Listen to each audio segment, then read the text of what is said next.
নমস্কাৰ এটি বিশেষ বাতৰি লৈ নিউজৰ ষ্টুডিঅ'ত মই মুকিবুল হুছেইন ৰাজ্যত অব্যাহত অবৈধ মৎস্য ব্যৱসায় নিউজ নাওৰ এক বিশেষ প্ৰতিবেদন ৰাজ্যত অব্যাহত আছে অবৈধ মৎস্য ব্যৱসায় সুবুৰীয়া ৰাজ্য মেঘালয়ৰ মাজেৰে নামনি অসমৰ বৰপেটালৈ দৈনিক সৰবৰাহ হয় কৃত্ৰিম পদ্ধতিৰে পালন কৰা মাছ এনে অবৈধ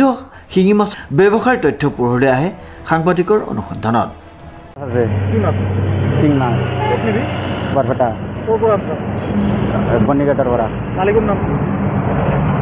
पापेन पापेन की लिखे पापेन टाइटल तो ना जाने कौन नाम की हाँ सनरुल इस्लाम हाँ और गाड़ी मालिक नाम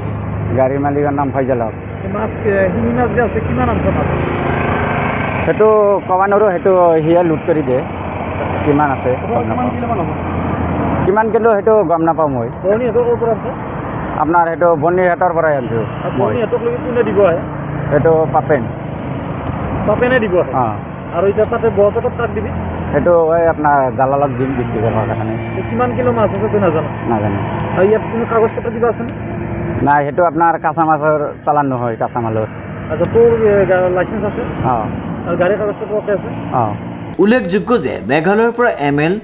10D197 নম্বৰৰ বলেৰ পিকআপ ভানেৰে প্ৰায় 5 কুইণ্টল শিঙি মাছ কঢ়িয়াই আনে নথিপত্ৰৰ অবিহনে এইসমূহ বহিৰাজ্যৰ মাছ সৰবৰাহ কৰি আহিছে অসাধু ব্যৱসায়ীয়ে নাই কোনো ট্ৰেনজিট চালান নাই কোনো মীন বিভাগৰ অনুজ্ঞাপত্ৰ নাছিল কৃষি আৰু বিপণন বিভাগৰ নথি সাংবাদিকে এনে অবৈধ মৎস্য ব্যৱসায়ৰ অনুসন্ধান চলোৱাৰ মাজতে উপস্থিত হয় আৰক্ষীৰ এটা দল ব্যুৰ ৰিপৰ্ট নিউজ নাও।